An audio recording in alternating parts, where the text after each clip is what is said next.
Hi everyone, welcome to my channel. If you're new here, my name is Nicole and today we are going to be making pancakes. We are also going to be talking about consistency and the job search as well. So starting off with my recipe here, I gotta grab a spoon and a knife. All right, so we're doing 3/4 cup flour. So I'm gonna put that in my little bowl. And we're gonna make some pancakes today. I've been wanting to make pancakes for a really long time, but I was out of eggs and then I was out of milk and then I was like, okay, I just need to get everything at one time. So that's what we're doing today. And yeah, so I kind of want to start off with talking about the job search just because I feel like a lot of people might struggle with that or are dealing with post-graduation stress of trying to find a job after graduating and what that can look like in this economy and job market. So far I have applied to 50 jobs and that seems like a lot, but once you just start putting in your applications, you're putting in your applications everywhere for every listing. I've been finding my jobs on LinkedIn or Indeed or Handshake, but mostly LinkedIn I would say is the main one for me. Okay, now I'm going to put in a 1/4 cup of vanilla protein powder. This is the best protein powder I have tried so far, this Transparent Labs. They're really good, clean ingredients, and I think the flavors are pretty good as well for this vanilla one. Actually, I should be putting in the oatmeal one, but I'm gonna use, I just spilled that everywhere. Anyways, I'm gonna use the vanilla one today because I don't really have time. I'm not messing around. So, like I was saying, Indeed and LinkedIn are what has been helpful for me for finding applications and places to apply to. It seems like LinkedIn is the primarily one that corporate jobs put their listings on. Obviously you can go to the company's website and find applications and positions that they have on there as well. Okay, now I'm putting in 2 eggs. Also, this carton is literally broken, so okay. Anyways, let's crack these eggs open. Also, I'm too lazy to separate the eggs, so I'm just gonna plop them in, and if I get a shell, I'm the only one eating these, so I guess I'll just crunch. All right, you guys, I just washed my hands off camera, and one of my biggest pet peeves is when I can't see people washing their hands while they're cooking. Just so you know, I did wash my hands after I touched the eggs. I think I'm going in with the Greek yogurt. I'll put the recipe in the description here so I don't have to say everything, and I keep getting sidetracked by saying my recipe.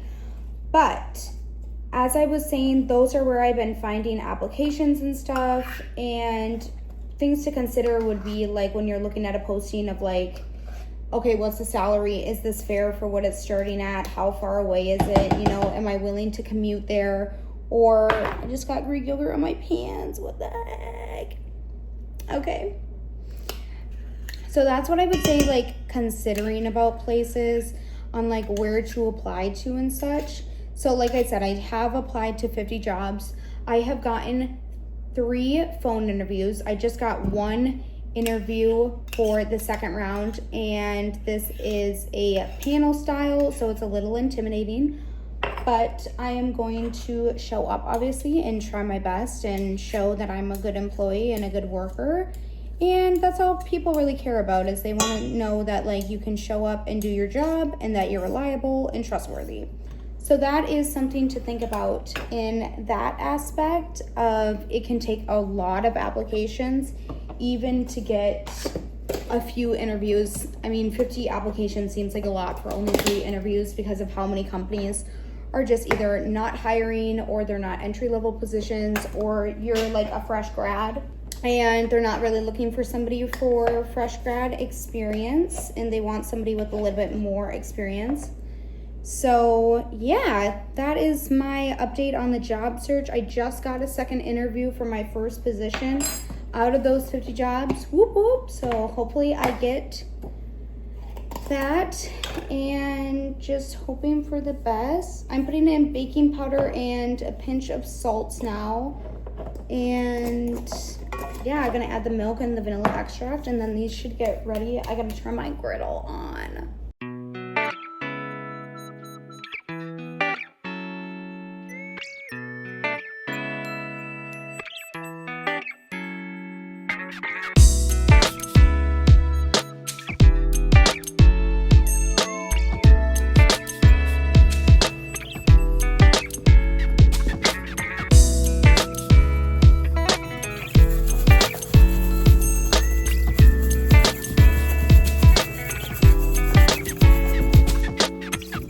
Alright, you guys, here is what the batter, ooh, that is what the batter is looking like.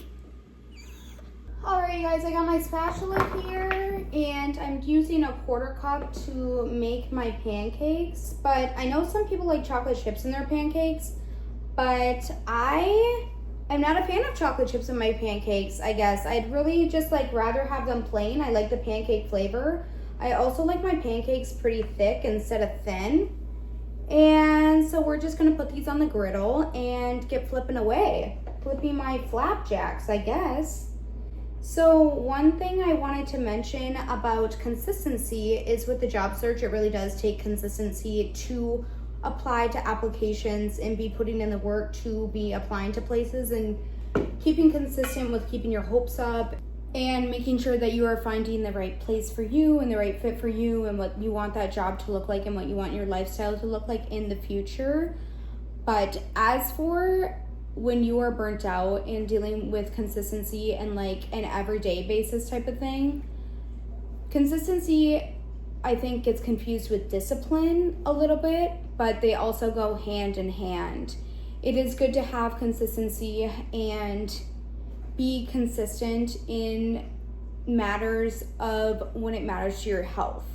So if it's eating healthy or going to the gym and constantly staying active, I think it is necessary in that aspect of consistency, of maintaining your physical health and making sure that you are being able to perform every day to the best of your abilities just because of how your body functions. But as for consistency, where it is important to have goals, but at some point when you are burnt out, you cannot focus on everything all at one time. I think this hustle culture is really something that people put value on when people need to slow down and regulate their nervous systems, and making sure that they are everybody's taking care of their bodies and knowing what's right for them and their mental health and aspects of that. And I think that's where people get confused with the consistency discipline line of, okay, I have to read this. I need to read 5 books this month, or I need to go thrifting at least 5 times this month, or, putting numbers on things when they don't really need to have numbers. And I think that's when people get lost in the sauce and they're not living their lives in some aspect. It's if you're constantly focusing on your short-term goals, are you really living in the moment? You know what I mean? It's are you going out of your way to be spontaneous and still enjoying the little aspects of life, only because you're focusing on consistency and discipline where you're losing the plot?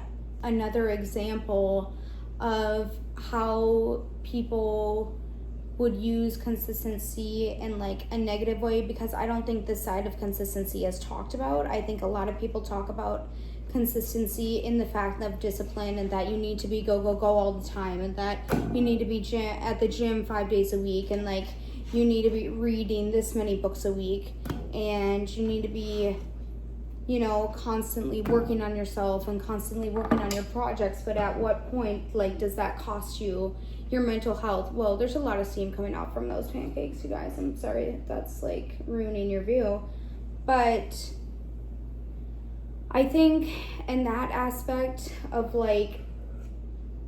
people need to slow down, and you know, enjoy a Sunday morning and not have to worry about being here and there and not having to worry about, oh, I need to get back to this person immediately and stuff like that, because your life matters and it is your own life, and that's what is important to you, obviously, because you're not living somebody else's life.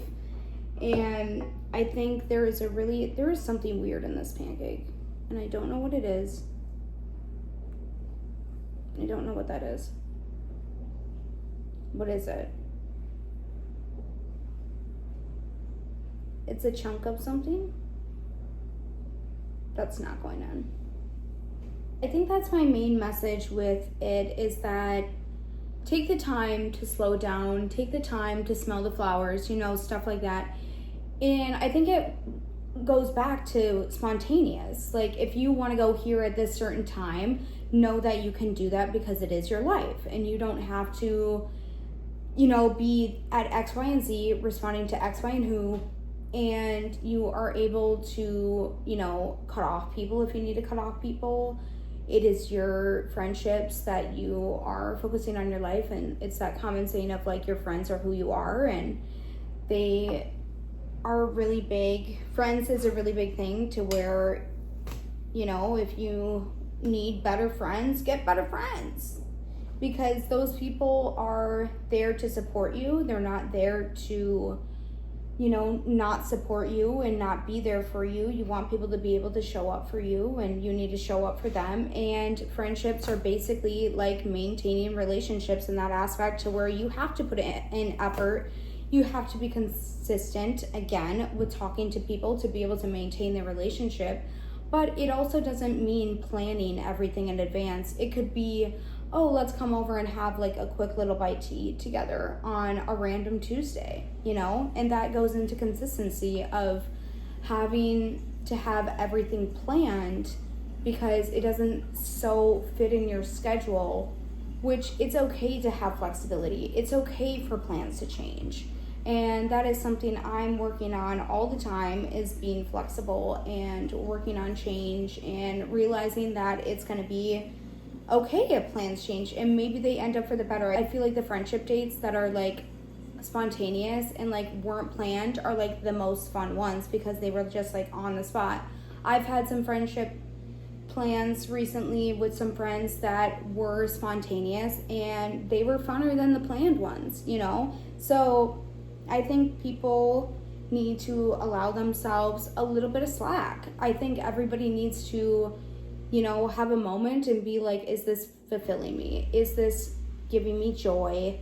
And are these people there for me? And is this hobby or activity serving me? And I think I'm going to conclude my thoughts with, we all need to take a deep breath. And if we don't get this done, and we don't go here this many times a week, or we don't do this many times a week, it's important, but at what cost? And that's kind of my little tidbit on consistency and where I'm at in the job search. And yeah, so thank you guys so much for watching, and I hope to see you in the next one. So yeah, bye guys.